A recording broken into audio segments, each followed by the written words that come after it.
Let's talk about a man who was, all at once, a unifier, a tyrant, a builder of wonders, and really the architect of modern China. This is the story of Qin Shi Huang, the man who forged an empire, and whose legacy is as massive as it is controversial.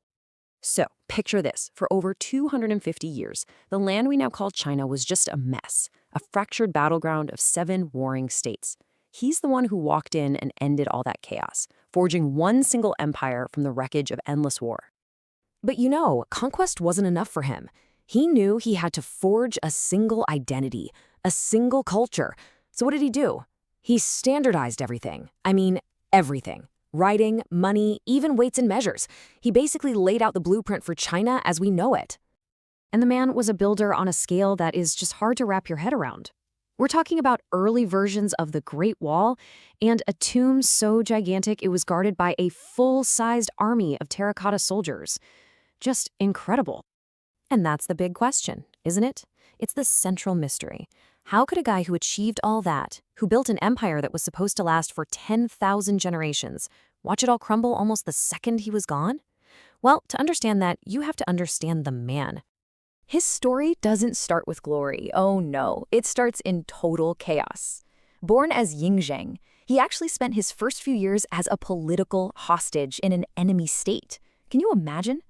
Then he gets the throne of Qin when he's just 13 years old, a boy king in a court just swarming with enemies. And some of those enemies were closer than he could have ever imagined. His own mother conspired with her lover, a guy named Lao Ai, to throw him off the throne. When their rebellion failed, the young king's response was swift and unbelievably brutal. Lao Ai was torn limb from limb, his entire family was executed, and his own mother was put under house arrest. That betrayal right there, it taught him a lesson he would never forget. Trust no one and crush any threat without a shred of mercy. And he was about to take that brutal lesson and apply it to the entire nation, unleashing one of the most ferocious military campaigns in all of history. For centuries, you had these 7 states, Qin, Han, Zhao, Wei, Chu, Yan, and Qi, all locked in this constant, devastating cycle of war. This chaos. This was the only world anyone had ever known. The speed of his conquest is just staggering. Ying Zheng unleashed the full might of the Qin war machine, and in just a decade, 10 years, he did what no one had managed in centuries. He conquered all 6 of his rivals one by one and brought the warring states period to a violent, definitive end. And just like that, the centuries of war were over. For the very first time, the lands we now call China were united under one man, one absolute ruler. A brand new era had begun.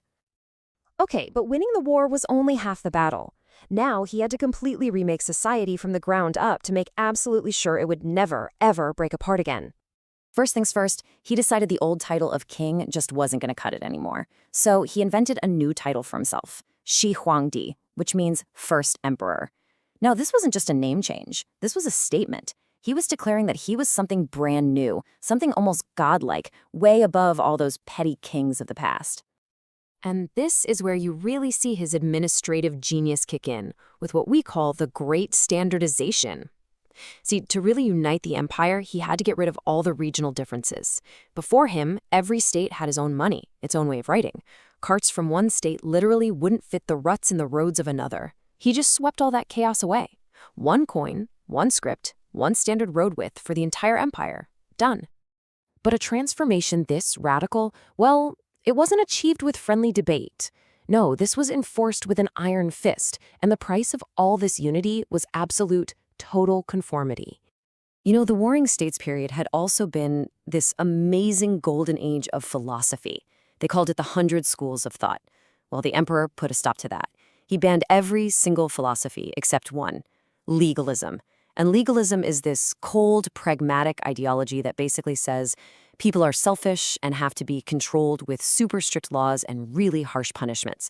There was zero room for debate. To make sure his new rules stuck, he ordered one of the most infamous acts in history, the Great Book Burning. His goal?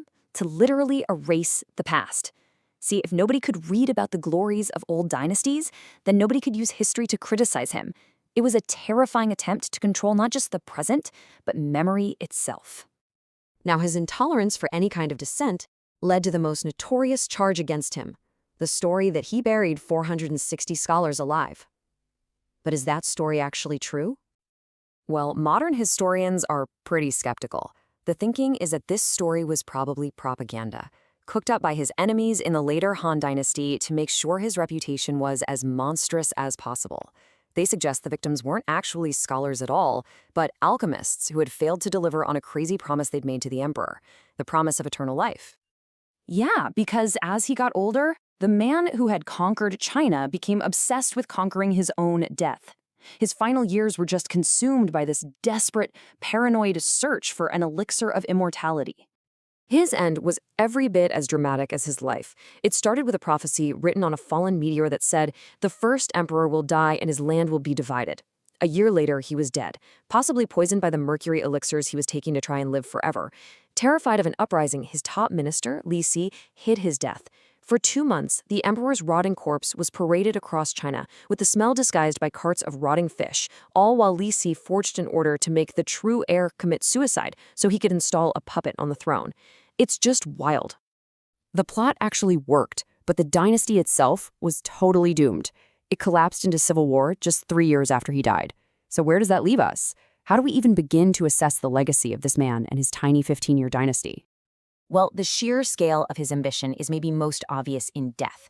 He had a tomb the size of a city built for himself, worked on by some 700,000 laborers, and it's all protected by this, the Terracotta Army. We're talking thousands of unique, life-size soldiers, built not just to guard him, but to help him conquer the afterlife.